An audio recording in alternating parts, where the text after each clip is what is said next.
ఉన్నారు. మా ఆడబిడ్డలైతే పెద్ద సంఖ్యలో వచ్చారు, చాలా హుషారుగా ఉన్నారు. నేను చాలా సార్లు విశాఖపట్నం వచ్చాను, గాజువాక్ వచ్చాను, కానీ ఈ రోజు మీ అభిమానం చూస్తా ఉంటే నాకు ఏమాత్రం అనుమానం లేదు. గెలవబోయేది ఎన్డీఏ కూటమి. మొట్టమొదటిసారిగా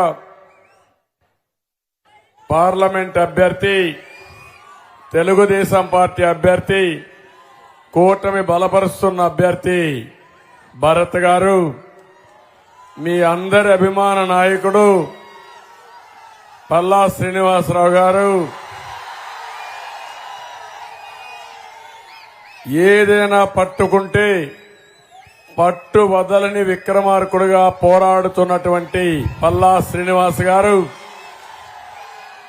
ఇక్కడిని ఈయన అడ్డం ఉన్నాడు, అన్ని విషయాల్లో ప్రభుత్వాన్ని విమర్శిస్తున్నాడని ఆయన కట్టిన కాంప్లెక్స్ కూలిస్తే పర్వాలేదు, నష్టం వచ్చినా సరే ఎనిక్కి బోనని దూసుకొని మీకోసం పోరాడుతున్నటువంటి పల్లా శ్రీనివాస్ గారు ఇక్కడ ఎమ్మెల్యే అభ్యర్థి.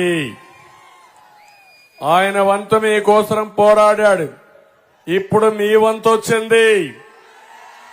అఖండ మెజారిటీతో గెలిపిస్తామని మీరందరూ కూడా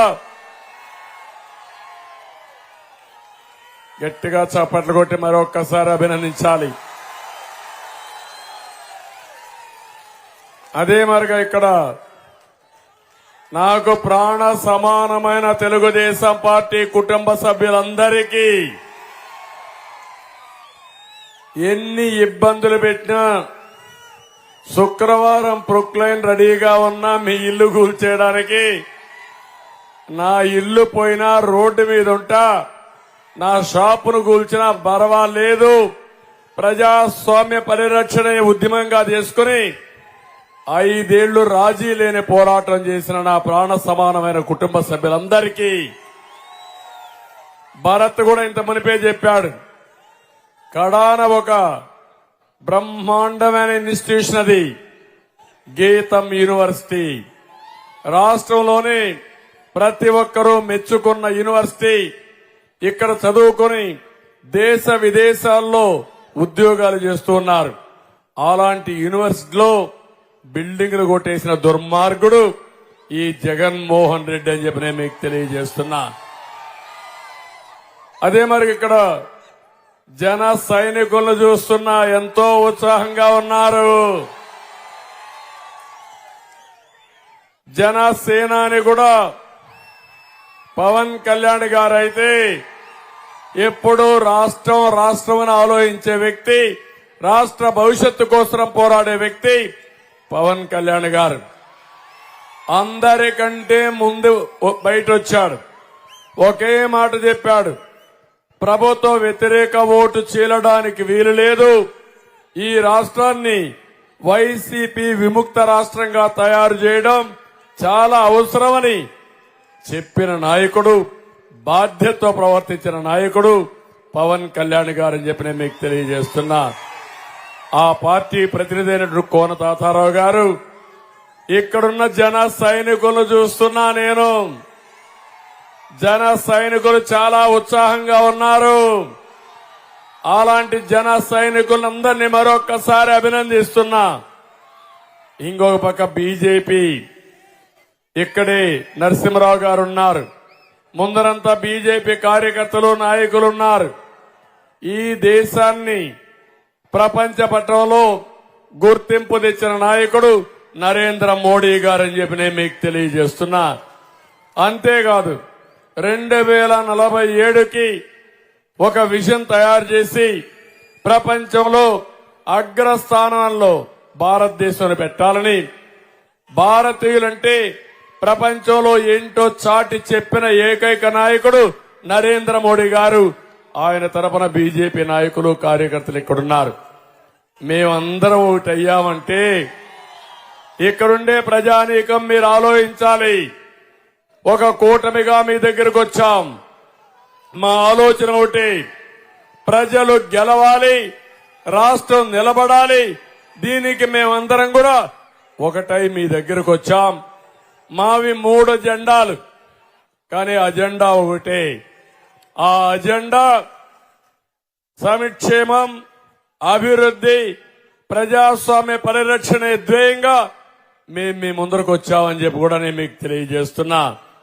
ఇప్పటికే నేను ప్రజాగణంలో 34 మీటింగ్లు పెట్టి 35వ మీటింగ్ గాజువాక్ వచ్చాను. మీ ఉత్సాహం చూస్తున్నా. ఇక్కడే కాదు, ఎక్కడ పోయినా కూడా 1 సైడ్ ఎలక్షన్స్ ఉన్నాయి. నెత్తిన పెట్టుకున్న కుంపటి ఎప్పుడు వదిలించుకుందామని మే 13వ తారీఖు కోసం మీరందరూ కూడా వెయిట్ చేస్తున్నారు.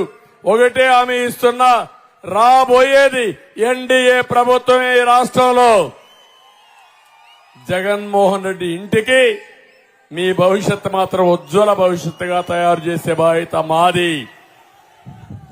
నేను ఒకసారి 83లో చూశాను ఇంత ఉత్సాహం మీలో, 94లో చూశాను.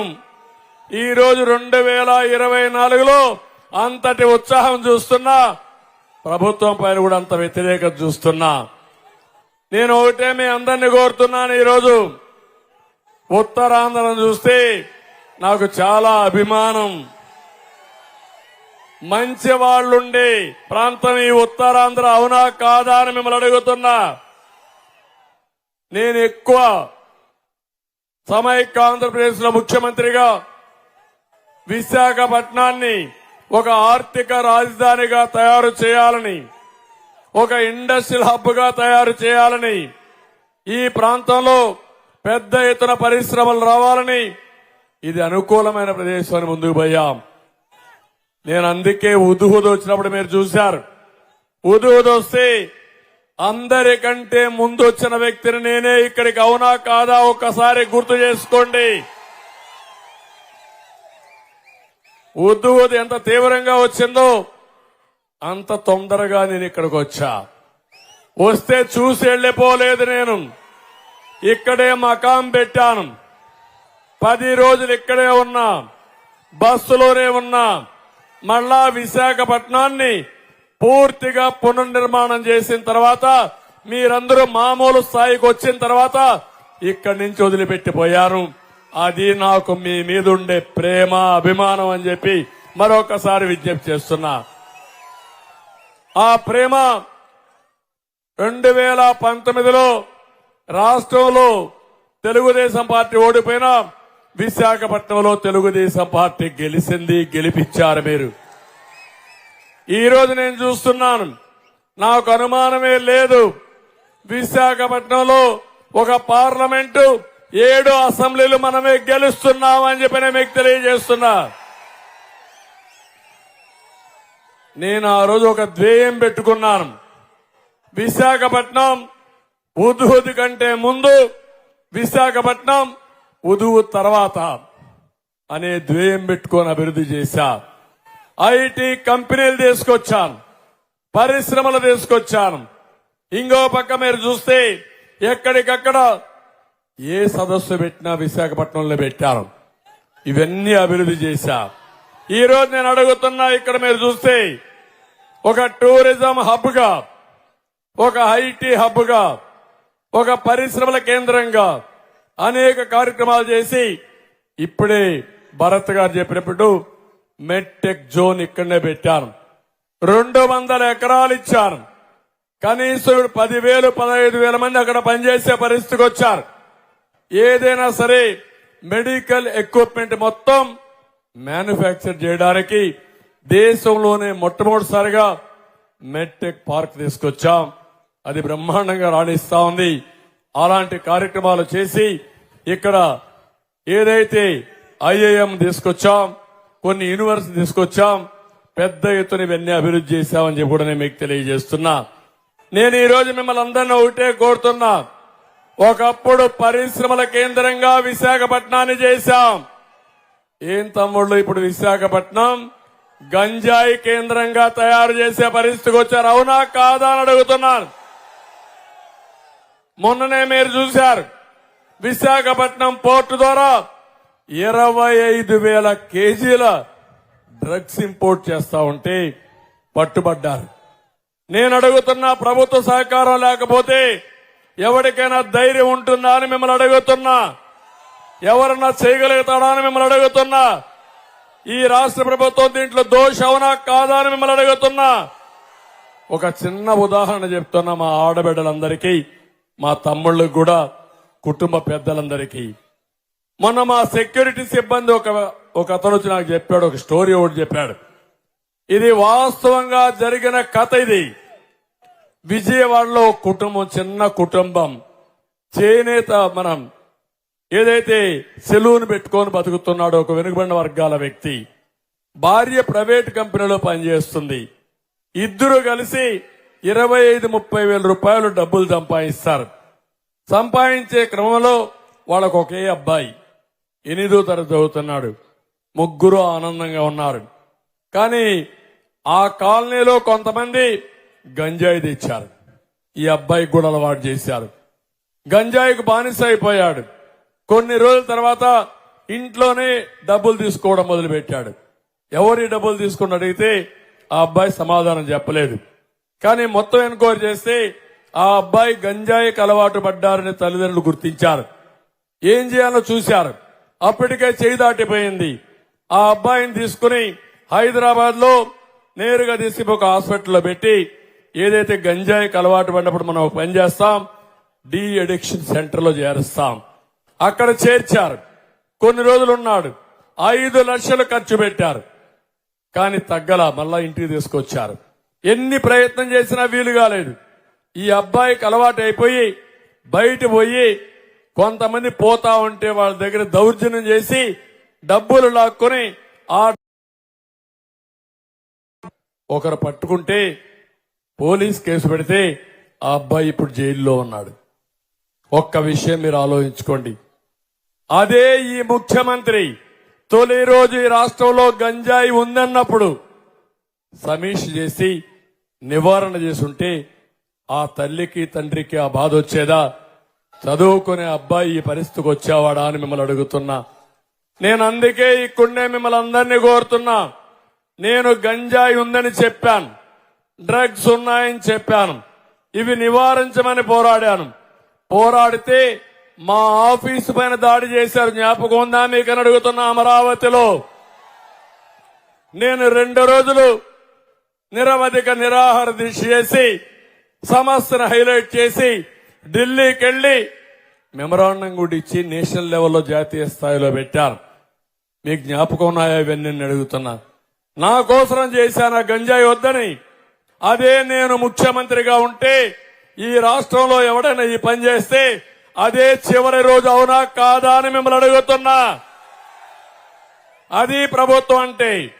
ఇది ఒక చెత్త ప్రభుత్వం, చేతగాని ప్రభుత్వం. ఇది ఒక ఉదాహరణ మాత్రం ఇచ్చాను. ఇక్కడ రాళ్లేశారు మళ్ళా చూశారా? వస్తా, దానికి కూడా వస్తారే. మిమ్మల్ని వదిలిపెట్టరు ప్రజలు, తరిమి తరిమి కొడతారు రేపటి నుంచి మిమ్మల్ని అందరినీ. గంజాయి బ్యాచ్, బ్లేడ్ బ్యాచ్ ఇక్కడ కూడా వచ్చింది. పోలీసులు ఏం చేస్తానో అది లేదు. నిన్న కూడా ఆ డ్రామాకు కూడా వస్తా. విజయవాడలో జరిగిన డ్రామాకు కూడా వస్తాం. మీరు ఇలాంటి చిల్లర పనులు చేస్తే, చిల్లర మూకగాని చేస్తే, ప్రజలు తిరగబడితే మీ బట్టలిప్పి తరిమి తరిమి కొడతారు. బీ కేర్ఫుల్ అని హెచ్చరిస్తున్నా. Jaganmohan Reddy, control your. ఈ జే గ్యాంగ్ ఒకటి ఉంది వాళ్లకు. దొరికాడా? దొరికాడా లేదా? దొరికినట్లేడు. ముందు రాళ్ళేశారమ్మా. ఇప్పుడు ఈరోజే పవన్ కళ్యాణ్ గారు తెనాల్లో మీటింగ్ పెడితే చేతగాని పిరికి పందలు ఆయన వరాహి పైన రాళ్లేశారు. ఇప్పుడు నేను అడుగుతున్నా మిమ్మల్ని అందరినీ, ఇది తప్పని గట్టిగా చప్పట్లు కొట్టి నిరసన తెలియజేయండి. తమ్ముళ్ళు, ఆడబిడ్డలు, మీకు జ్ఞాపకం ఉందా? విశాఖపట్నానికి నేను వచ్చాను. జ్ఞాపకం ఉందా మీకు? వస్తే నన్ను విశాఖపట్నం నుంచి బయట రానియకుండా ఈ వైఎస్ఆర్ కాంగ్రెస్ గూండాలు అడ్డుకుంటే ఈ పోలీసులు ఆ రోజు చర్య తీసుకోకుండా ప్రేక్షకులుగా ఉండి నన్ను తిరిగి పంపించారు. జ్ఞాపకం ఉందా అని మిమ్మల్ని అడుగుతున్నా.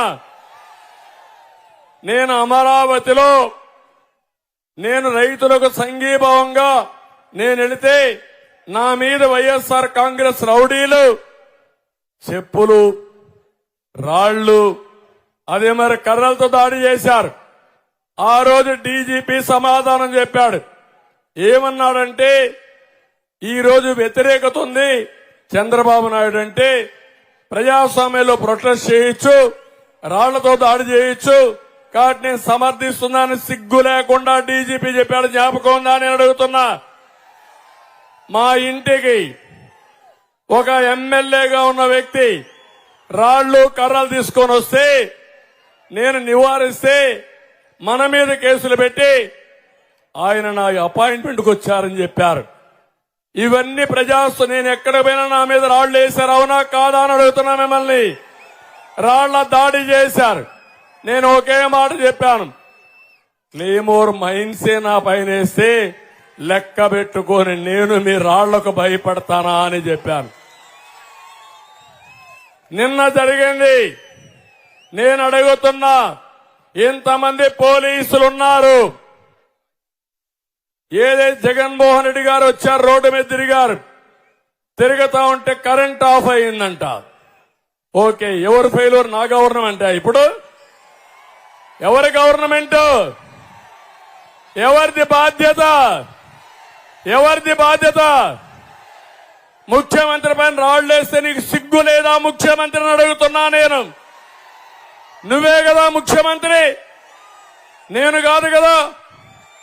ఒకప్పుడు కోడి కత్తి డ్రామా చేశావు, గొడ్డల వేడితో బాబాయిని చంపి ఆ నేరాన్ని నా మీద మోపేదానికి ప్రయత్నం చేశావు. ఇప్పుడు నీ చెల్లులు అడుగుతా ఉంది రోడ్డెక్కి, జగన్మోహన్ రెడ్డి సమాధానం చెప్పు. బాబాయిని చంపిన వాడికి ఎంపీ ఇచ్చావు, నిన్ను నీ పార్టీకి ఓటేయడానికి లేదు. వైఎస్ఆర్ కాంగ్రెస్ పార్టీ పూర్తిగా రక్తపు మరకలో కూరకపోయిందని నీ చెల్లులు అడిగితే సమాధానం చెప్పలేని అసమర్థుడు నాకు నేరాలు అంటగడతావా నువ్వు? నేను నేరాలు చెయ్యను, నేరాలు చేసేవాడిని తుంగలోనే దొక్కేస్తాను, ఎవరిని వదిలిపెట్టను. ఇన్ని రోజులు నా పైన దాడులు చేశారు, పవన్ కళ్యాణ్ పైన దాడులు చేశారు. ఇదే విశాఖపట్నంలో పవన్ కళ్యాణ్ గారు ఎయిర్పోర్ట్ లో దిగితే నేరుగా ఆయన పోనీయకుండా చేస్తే, కారులో నిలబడుకోనీయకుండా చేస్తే, కారులో కూర్చునబెట్టి హోటల్కి వెళితే హోటల్ నుంచి 24 గంటల్లో ఇమ్మీడియట్ గా మీరు వదిలిపెట్టి విశాఖపట్నం వదిలిపెట్టి పోవాలని ఈ పోలీసులు హుకుం జారీ చేస్తారు. ఉన్మాది జగన్మోహన్ రెడ్డి చెప్పాడని నేను అడుగుతున్నా. మీ తాత జాగీరా ఈ విశాఖపట్నం అని అడుగుతున్నా. విశాఖపట్నం మనం అందరిది అవునా కాదా అని మిమ్మల్ని అడుగుతున్నా. అలాంటిది నెక్స్ట్ డే విజయవాడకు వస్తే నేను పోయి చెప్పాను, పవన్ కళ్యాణ్ గారు భయపడద్దండి, మనం అందరం అండగా ఉందాం, పోరాడదాం, తాడో పేడో తేల్చుకుందాం. భయపడితే మనం చేయగలిగింది ఏమి లేదంటే, నన్ను అరెస్ట్ చేసినప్పుడు మొట్టమొదటిసారి స్పందించిన వ్యక్తి పవన్ కళ్యాణ్ గారు అని చెప్పి నేను మీకు తెలియజేస్తున్నా. ఈ రోజు పోలీసులకు కూడా ఇష్టం లేదు, మనసు చంపుకొని తప్పుడు పనులు చేశారు, చేయించారు. ఈ రోజు నేను చూశాను 2 సంఘటనలు. నిన్న ముఖ్యమంత్రి పైన దాడి చేస్తే రాయి పడితే అది కూడా చీకట్లో గులకరాయి. అర్థమైన తమ్ముడు, చీకట్లో గులకరాయి. ఇప్పుడు పడింది ఎలుగులో రాయి. అవునా కాదా? అవునంటే చెప్పండి మీరందరూ. అంటే కరెంటు ముఖ్యమంత్రి పోతా ఉంటే కరెంట్ ఉండదా? ఏంటి డ్రామా? ఎవడికి నేర్పిస్తావు డ్రామా? 14 ఏళ్లు ముఖ్యమంత్రిగా చేశా. నువ్వు పేగు లెక్కేస్తే ఆవులిస్తే నీ పేగులు లెక్కేస్తా నేను. నాకు రాజకీయాలు నేర్పిస్తావా జగన్మోహన్ రెడ్డి? నీకు ప్రజలు రావడం లేదు, రారు. నువ్వంటే అసహించుకుంటున్నారు. ఎప్పుడెప్పుడు నిన్ను వదిలించుకోవాలని బాధితులంతా ఒకటి అయిపోయారు. అందరం బాధితులమే. ఈ రాష్ట్రంలో నేను కూడా బాధితుడినే, అవునా కాదా తమ్ముళ్ళు అని అడుగుతున్నా. మా తమ్ముళ్ళు బాధితులే. ఇక్కడ ఎమ్మెల్యే శ్రీనివాసరావు బాధితుడే, శ్రీనివాస్ బాధితుడే, భరత్ కూడా బాధితుడే, మీరు బాధితులే. నిన్నే ఇక్కడ చూశారు. రాధిక ఒక అమ్మాయి విడో, సింగిల్ గా ఉంటుంది, ఒక అమ్మాయి ఉంటుంది ఆ ఇంట్లో. ఆ అమ్మాయి ఇంటి పైన ఏదో డిస్ప్యూట్ ఉంటే నాకు పట్టా ఇప్పిస్తాడంటే ఆ వార్డు ప్రెసిడెంట్ కి సుభాష్ అనేవాడు డబ్బులు ఇస్తే చేస్తా అన్నాడు. డబ్బులు ఇచ్చింది. డబ్బులు ఇచ్చిన తర్వాత కొన్ని రోజుల తర్వాత ఇంటి పక్కన జాగా ఉంటే దాన్ని కొట్టేయడానికి ప్లాన్ చేశాడు. ఆ అమ్మాయి అడ్డపడింది. ఇది ఎక్కడ న్యాయమని అడ్డపడితే పెట్రోల్ పోసి తగలబెట్టడానికి ప్రయత్నం చేస్తారా మీరు? కబద్దార్, జాగ్రత్తగా ఉండండి. బెదిరిస్తే భయపడరు. ఇప్పుడు నువ్వు బెదిరిస్తే తిరుగుబాటు చేసే పరిస్థితికి వచ్చారు.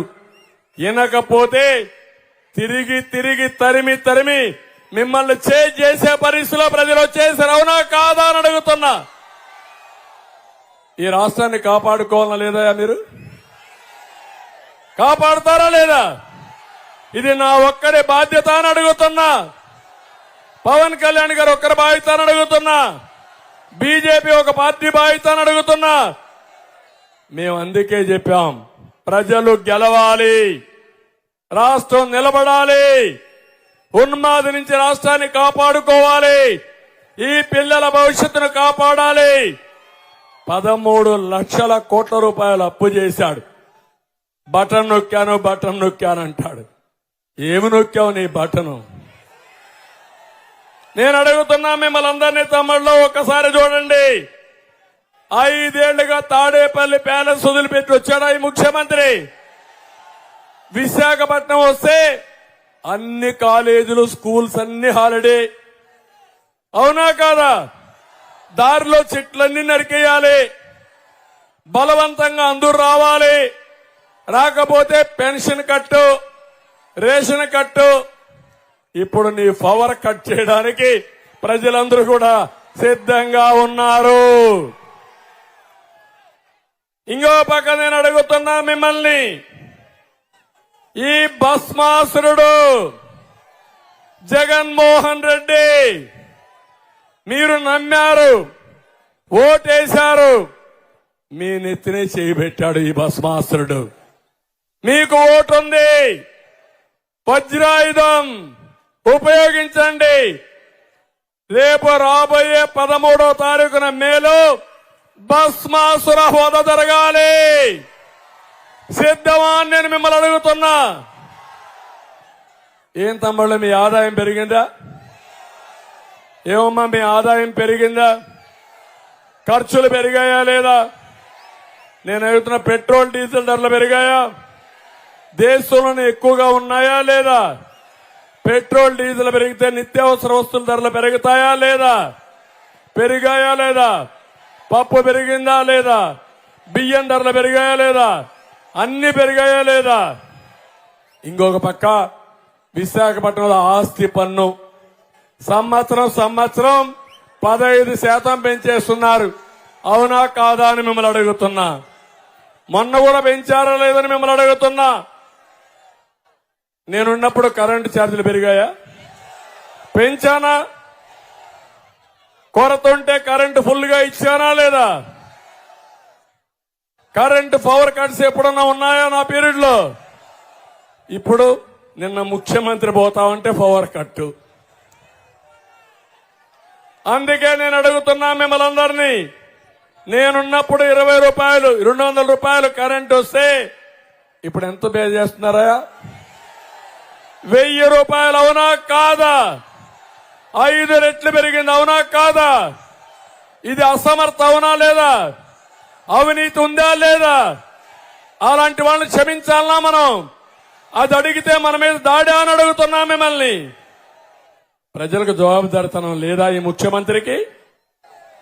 అంటే పులివెందల పంచాయతీ, పులివెందల పంచాయతీ ఒకటే పంచాయతీ, గొడ్డలి పంచాయతీ. ఆ గొడ్డలి పంచాయతీ విశాఖపట్నంలో మీకు కావాలా అని మిమ్మల్ని అడుగుతున్నా. నేను అందుకే ఒక మాట చెప్పా, జగన్మోహన్ రెడ్డి నీ ఫ్యాన్ అరిగిపోయింది, తిరగడం మానేసింది.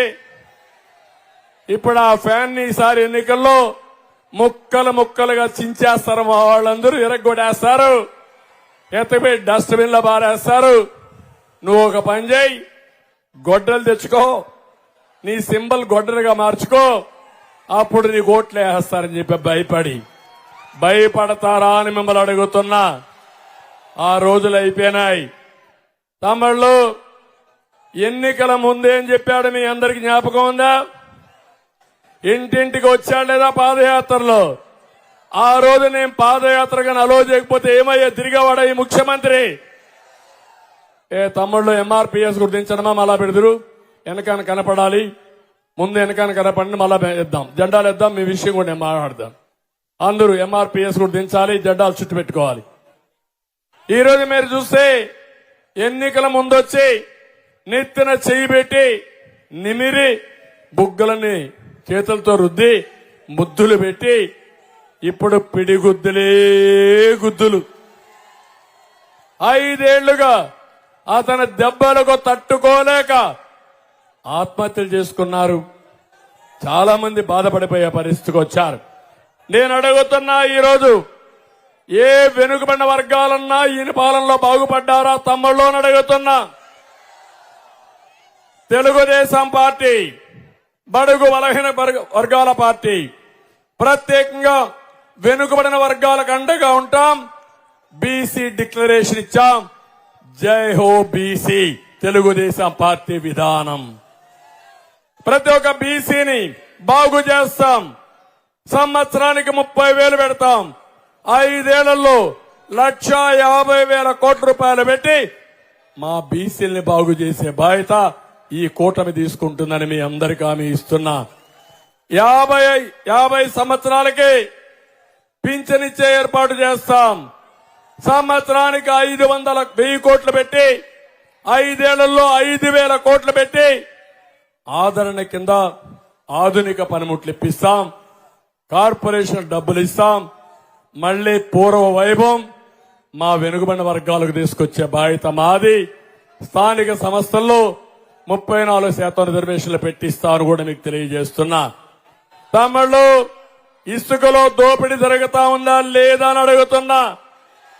ఒకప్పుడు ట్రాక్టర్ ఇసుకెంత, మీ దగ్గర లారీ ఇసుకెంత, ఇప్పుడెంత? 5 రెట్లు పెరిగింది. అవునా కాదా? మద్యం రేట్లు పెరిగాయా లేదా? అన్ని నేనున్నప్పుడు 40 రూపాయలు 60 రూపాయలు క్వార్టర్ బాటిల్, ఇప్పుడెంత తమిళ్ళు? 200. అవునా కాదా? నాసి రకం మద్యం అవునా కాదా? ఎక్కడైనా మద్యం షాపుల్లో ఆన్లైన్ పేమెంట్స్ తీసుకుంటున్నారా? పేటీఎం కానీ అవన్నీ తీసుకుంటున్నారా? ఏంటి రహస్యం? 140 రూపాయలు ఎవరికి పోతా ఉంది? ఎవరికి పోతా ఉంది? దీన్ని మనం సమర్థించాలా అని మిమ్మల్ని అడుగుతున్నా. నాణ్యత లేని మద్యం, నాసి రకం మద్యం ఇష్టానుసారంగా లూటీ చేసి వ్యవస్థను భ్రష్టు పట్టించే పరిస్థితికి వచ్చాడు. అందుకే నేను చెప్తున్నా, అన్ని వ్యవస్థలు భ్రష్టు పట్టాయి. అన్ని వ్యవస్థల్ని విధ్వంసం చేశారు. మీ ఊర్లో 5 ఏళ్లలో ఈ గాజువాకలో ఎలాంటి అభివృద్ధి కార్యక్రమం జరిగిందా అని మిమ్మల్ని అడుగుతున్నా. ఎక్కడా ఒక్క చిన్న అభివృద్ధి జరిగిన దాఖలాలు లేవు. అందుకే ఆ వర్గం ఈ వర్గం అని లేదు, అందరూ నష్టపోయారు. ఈ రోజు నేను ఒకటే మీ అందరికీ హామీ ఇస్తున్నా, భవిష్యత్తులో మిమ్మల్ని అందరినీ ఆదుకునే బాధ్యత మేము తీసుకుంటాం. తప్పకుండా ప్రతి ఒక్క వర్గానికి న్యాయం చేసే బాధ్యత మాదని మరొకసారి మీ అందరికీ హామీ ఇస్తున్నా. ఈ రోజే మీరు ఒకసారి చూస్తే నేనేదో విమర్శించడానికి రాలేదు. విమర్శ అంటే మీకు అందరికి అర్థమైంది. మళ్లీ జరిగే రోజు రాబోయే రోజుల్లో మీ భవిష్యత్తుకు భరోసా ఇవ్వడానికి వచ్చాను. అభివృద్ధి చేయడం తెలిసిన పార్టీ తెలుగుదేశం పార్టీ. అభివృద్ధి చేయడం తెలిసిన పార్టీ భారతీయ జనతా పార్టీ. ఈరోజు దేశంలో సంపద సృష్టించడంలో బ్రహ్మాండంగా ముందుకు తీసుకుపోతున్న వ్యక్తి నరేంద్ర మోడీ గారు. కానీ ఈ రాష్ట్రం అన్ని విధాల నష్టపోయింది. ఈరోజు నా బాధ్యత ఏంటంటే నేను ఆ విషయం కూడా మీకు చెప్పాలి. 40 ఏళ్లుగా మీరందరూ మమ్మల్ని గౌరవించారు, ప్రత్యేకంగా నన్ను అభిమానించారు. సమైక్య ఆంధ్రప్రదేశ్ లో అందరికంటే ఎక్కువ ముఖ్యమంత్రిగా ఉండే అవకాశం ఇచ్చారు. నా జీవితంలో ఎప్పుడూ మర్చిపోలేను. ప్రతిపక్ష నాయకుడిగా కూడా అవకాశం ఇచ్చారు. కానీ ప్రతి క్షణం ఒకటే బాధ్యతగా ఆలోచించాను. నా వల్ల ఈ రాష్ట్రం బాగుపడుతుంది, మీకు న్యాయం చేయాలి, మన పిల్లలకు ఉద్యోగాలు ఇవ్వాలి, రైతులను ఆదుకోవాలి, మా మహిళలను ఆదుకోవాలి, బడుగు బలహీన వర్గాలకు న్యాయం చేయాలి. ఇవన్నీ జరగాలంటే సంపద సృష్టించాలనే ఉద్దేశంతో నేను ముందుకు పోయాను. ఆ రోజు అందుకే మీరు చూస్తే విశాఖపట్నం గాని హైదరాబాద్ నగరాన్ని గాని సంపద సృష్టించి మా పిల్లలకు ఉద్యోగాలు ఇచ్చి ఈరోజు ముందుకు నడిపించాం. అయితే హైదరాబాద్ నగరం తెలంగాణకి వెళ్ళింది, విభజన జరిగింది. మనకు వచ్చే ఆదాయం వాళ్ళకి పోయిన తర్వాత మళ్లీ మనకు ఒక బాధ్యత పడింది రాష్ట్రాన్ని కాపాడుకోవాలని.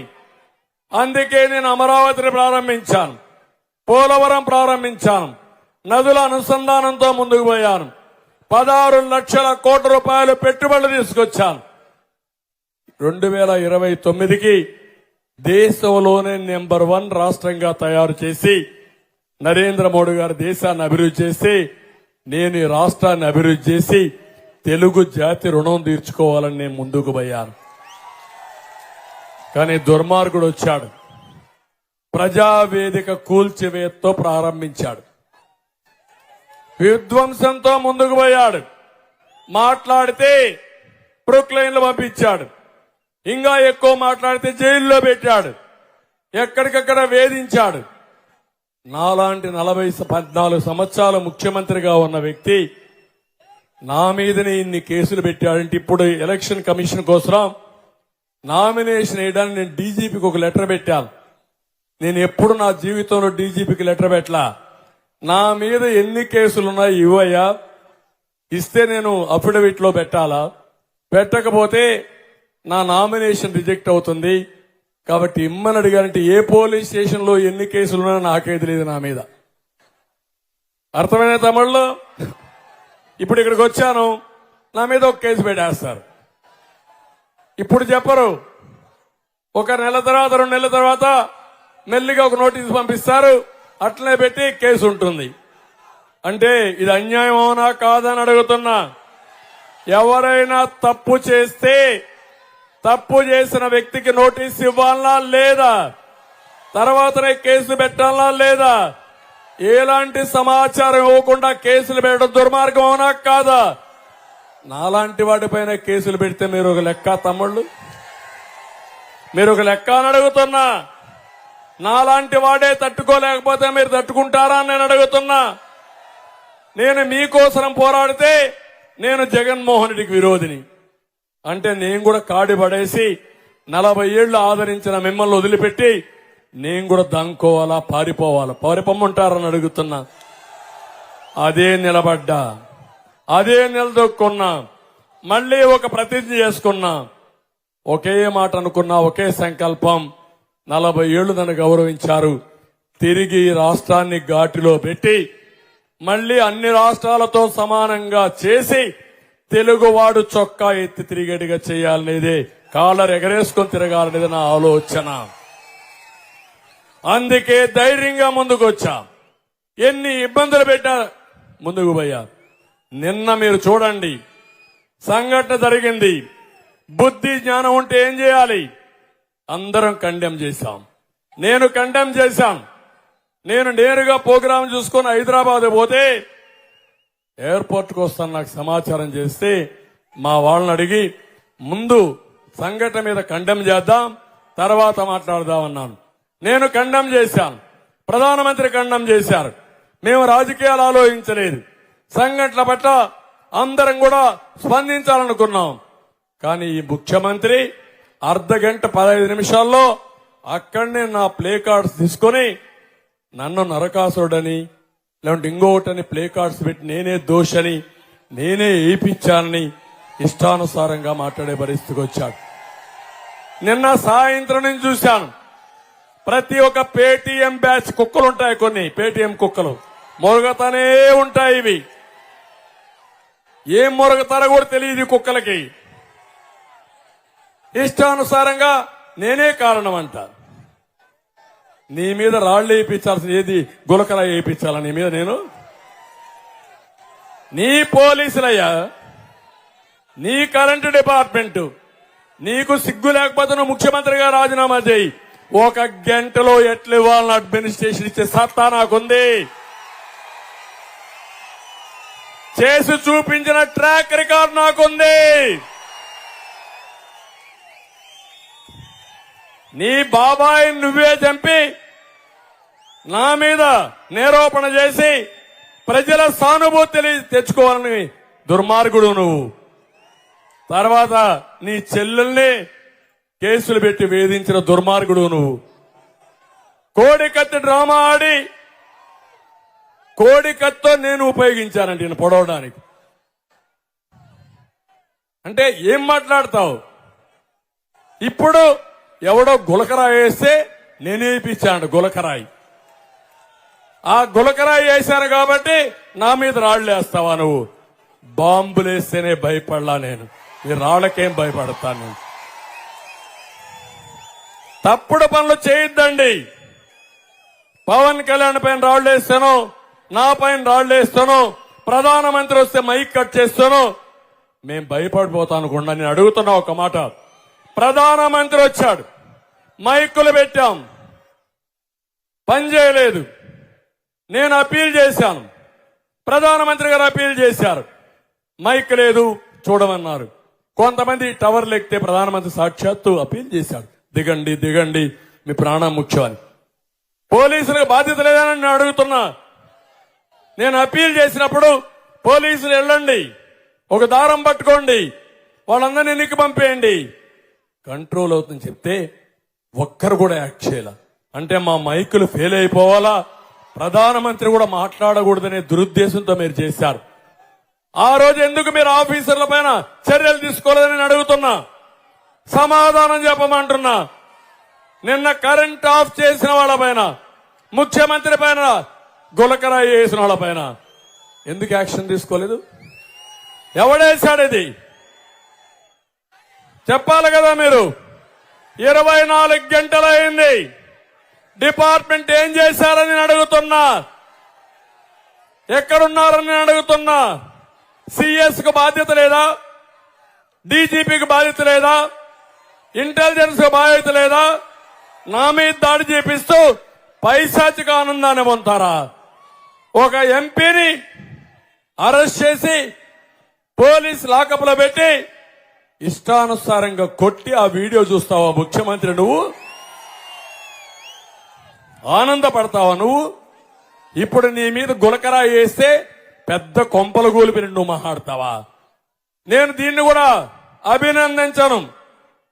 గులకరాయి వేయడం మంచిది కాదు, ఏ రాయిని కూడా వేయడం మంచిదే కాదు.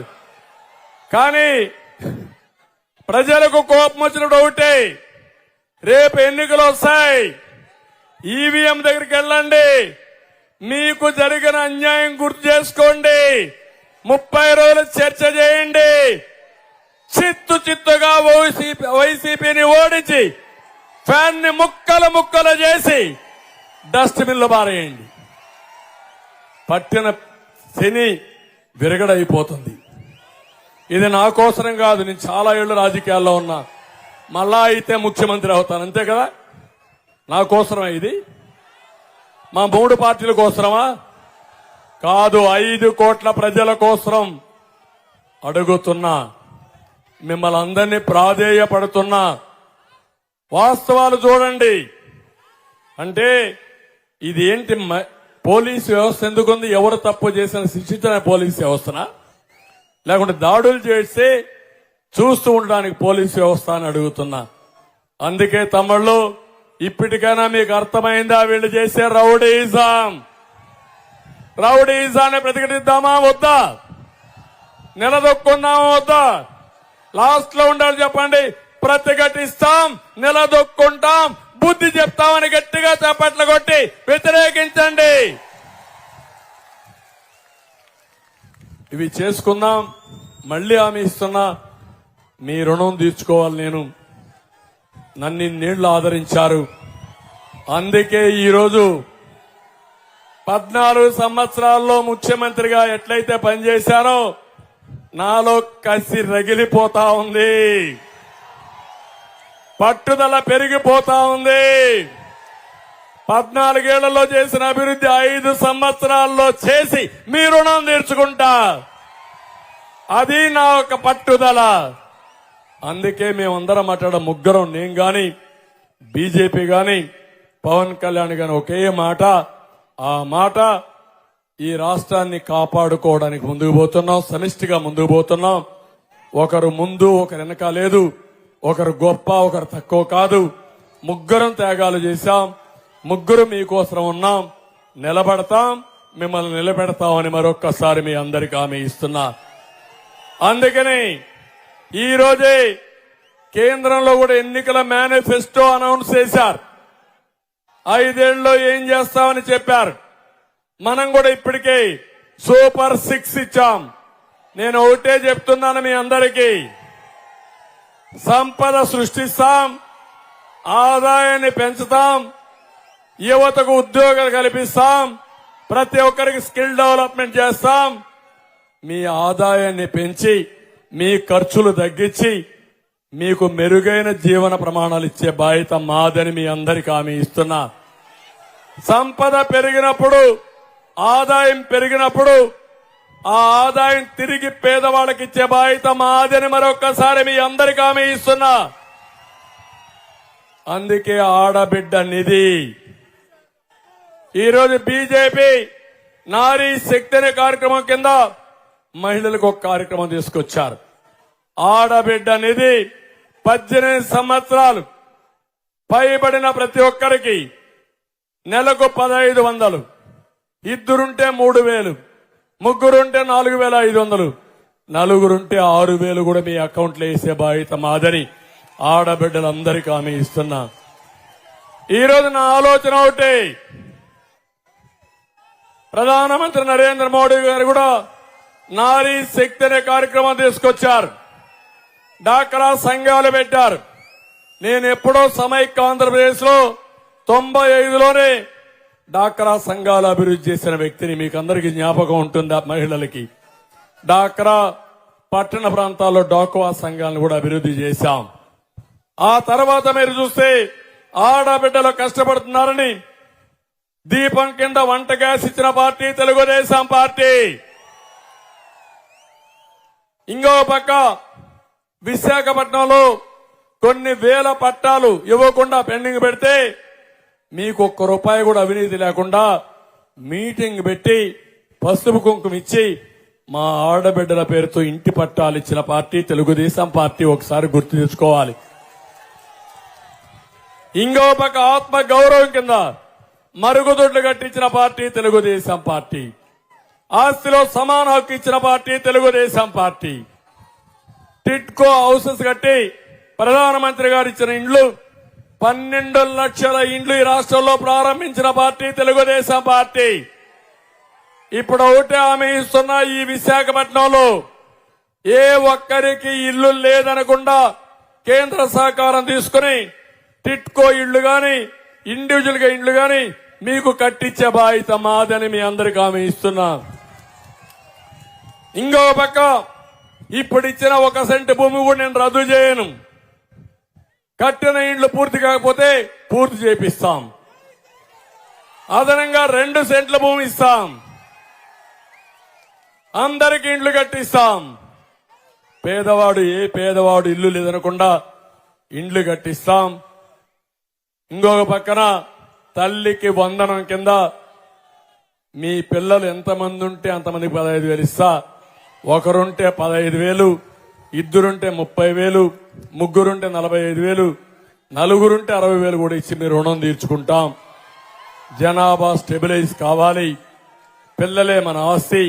ఆ పిల్లల కోసం ఇవన్నీ చేస్తామని చెప్పి కూడా నేను మీకు తెలియజేస్తున్నా. దీపం కింద 3 సిలిండర్లు ఉచితంగా ఇస్తాం.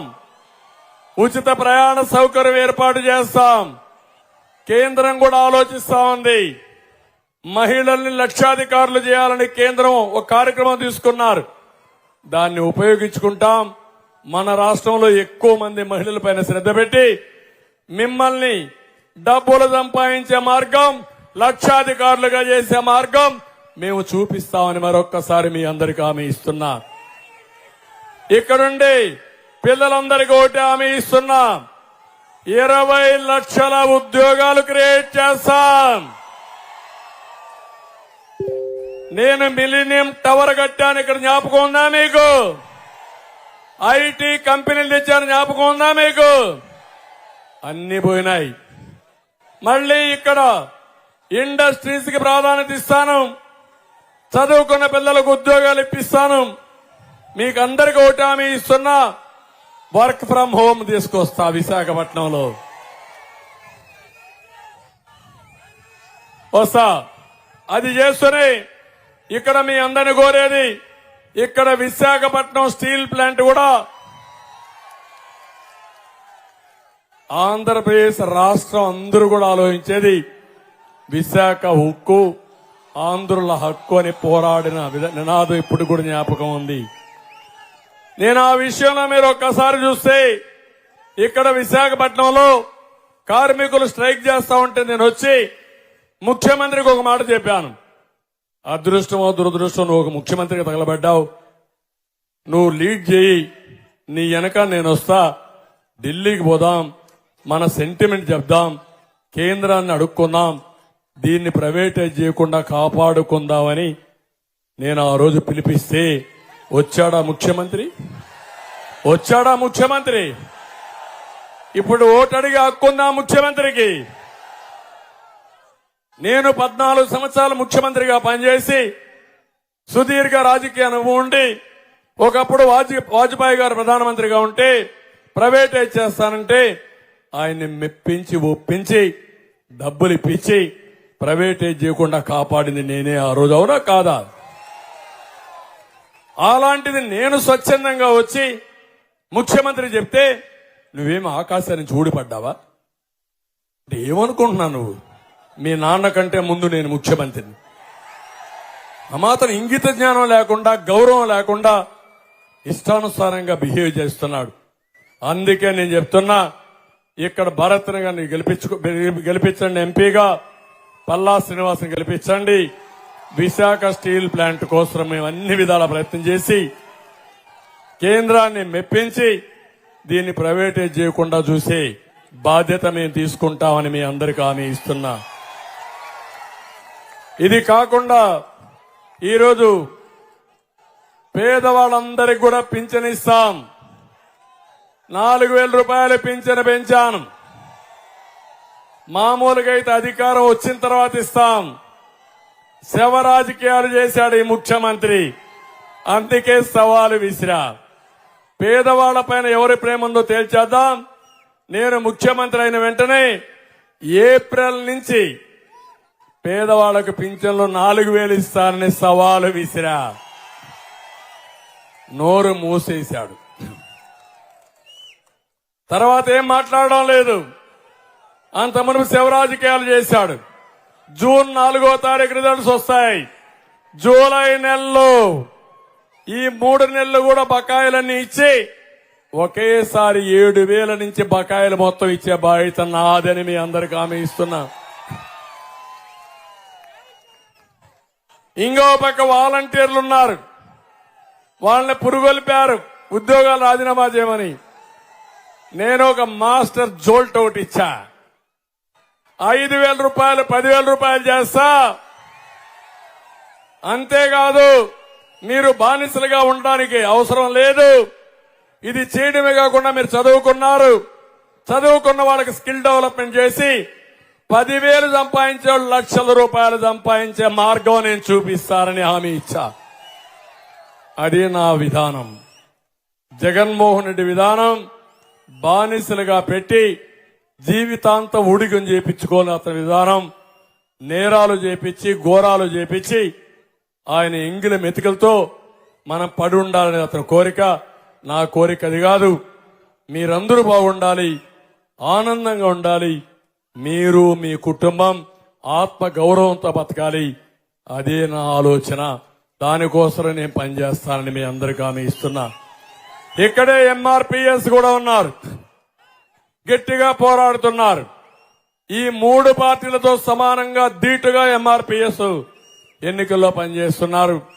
ఎప్పుడో 96లో నేను ఏబిసిడి కేటగరైజేషన్ పెట్టా. ఇప్పుడు ప్రధానమంత్రి గారు కూడా ముందుకొచ్చారు. తప్పకుండా మళ్లీ ఎస్సీస్ లో ఏబిసిడి కేటగరైజేషన్ పెట్టి జిల్లాల వారీగా మీకు ఈ కేటగరైజేషన్ అమలు చేస్తామని చెప్పి కూడా నేను మీకు తెలియజేస్తున్నా. తమ్ముళ్ళు ఇవన్నీ చేస్తాం. అదే సమయంలో ఇక్కడ వస్తే ఎమ్మెల్యే తిప్పల నాగిరెడ్డి ఎంత సంపాదించాడో మీకే తెలియాలా. బాగా సంపాదించాడు, అందరినీ వేధించాడు, తిప్పలు పెట్టాడు. పెట్టాడా లేదా? అన్ని చేశాడు. కానీ ఈరోజు వసూళ్లన్నీ ఆగిపోయినాయి. ఆయన చూస్తే పాపం ఆయన రేటింగ్ పడిపోయిందంట, ఇప్పుడు గ్రాఫ్ పడిపోయిందంట. ఇప్పుడు ఇంకొక ఆయన ఇచ్చిన కోడిగుడ్డు మంత్రి. ఏంటయ్యా పరిశ్రమలు అంటే? కోడి గుడ్డు పొదగాలి,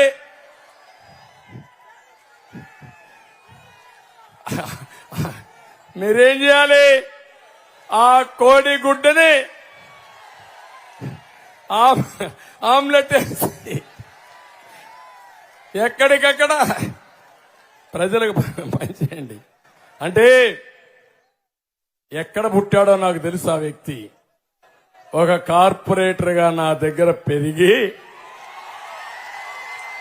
పోనీ వాళ్ళ నాయనకేదో పేరుందని ఒక కార్పొరేటర్ ఇస్తే ఎన్ని తిట్టాడు తమ్ముళ్ళు. నన్ను తిట్టడం కాదు, పవన్ కళ్యాణ్ ఎన్ని తిట్టాడు తమ్ముళ్ళు. అంటే ఒకే కులం వాడిని పెట్టి ఆ కులం వాడి దగ్గర తిట్టిస్తే లాభం వస్తుందని ఆలోచించే దుర్మార్గుడు, నీచుడు ఈ జగన్మోహన్ రెడ్డి. ఆ నీచానికి పాటుపడిన వ్యక్తి, ఊడిగం చేసిన వ్యక్తి ఇక్కడ కోడిగుడ్డు. నేను అడుగుతున్నా, కోడిగుడ్డు కోటేస్తారా అని మిమ్మల్ని అడుగుతున్నా. అనకాపల్లిని ఊట్ చేశాడు కోడిగుడ్డు. ఎందుకయ్యా దావోసు పోలేదంటే చలంట. సమాధానం అర్థమైందా తమ్ముళ్ళ మీకు? 9 సార్లు వెళ్ళా దావోస్కి. నేను ఎప్పుడు పోయినా నాకు ఘన స్వాగతం పలికారు అక్కడ దావోసులో అందరూ కూడా. అది మన బ్రాండ్. మీ ముఖం చూసేవాళ్ళు ఎవరు లేరు అక్కడ, అది మీ బ్రాండ్. అందుకే నేను ఒకటే చెప్తున్నా మీ అందరికీ, ఇవన్నీ కూడా మీరు ఆలోచించి ముందుకు పోవాల్సిన అవసరం ఉంది. ఇంకో పక్క ఈరోజు మిమ్మల్ని కోరేది, ఇక్కడికి వచ్చినప్పుడు అనగంపూడి టోల్ గేట్ ని అధికారం రాగానే ఎత్తేస్తాం. దిబ్బపాలెం గంగవరం మత్స్యకారుల కోసం యారాడలో జట్టి నిర్మిస్తాం. పోర్టు సమీప గ్రామాలు కాలుష్యంతో ఇబ్బంది పడుతున్నాయి, ఈ సమస్యను కూడా పరిష్కారం చేస్తాం.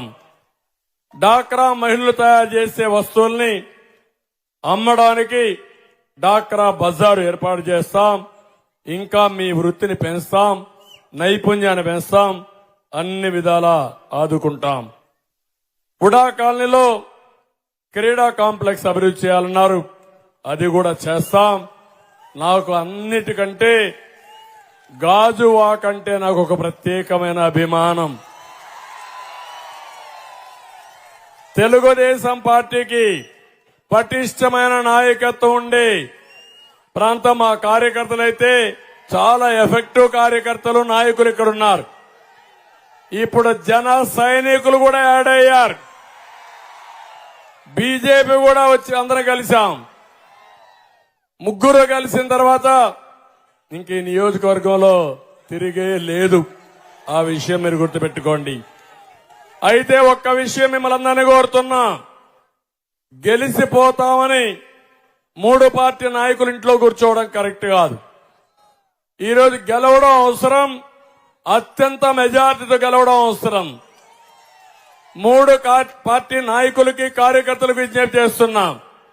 ఇక్కడ తెలుగుదేశం పార్టీ 2 ఉన్నారు, నార్త్కు పోతే బీజేపీ ఉన్నారు, పక్కన పెందుర్తికి పోతే జనసేన ఉంది. కానీ ఒక్కటి మాత్రం మీరు గుర్తుపెట్టుకోండి, ఎక్కడ ఏ అభ్యర్థి పోటీ చేసినా 3 పార్టీల అభ్యర్థిగా మీరు భావించి 3 పార్టీల కార్యకర్తలు సమన్వయం చేసుకుని ప్రతి ఒక్క ఓటు వేయించే బాధ్యత మీదని మీ అందరినీ కోరుతున్నాం. రెండోది, కేంద్రంలో బీజేపీ ప్రభుత్వం ఉంది. ఇప్పుడు 3 పార్టీలు కలిసి ఎన్డీఏ అయ్యాం. ఇక్కడ తెలుగుదేశం ప్రభుత్వం వస్తుంది. ఒకటే హామీ ఇస్తున్నాం, వచ్చే 100 రోజుల్లో ఎవరైతే పార్టీకి బాగా పనిచేస్తారో 3 పార్టీలకు సంబంధించిన నాయకులకి కార్యకర్తలకి గుర్తింపిచ్చే బాధ్యత మేము తీసుకుంటామని మీ అందరికీ హామీ ఇస్తున్నా. ఎందుకంటే రాజకీయాల్లో ఉండే ప్రతి ఒక్కరూ మీకు కూడా గౌరవం కావాలని కోరుకుంటారు, సమాజంలో మంచి పని చేయాలని ఆలోచిస్తారు.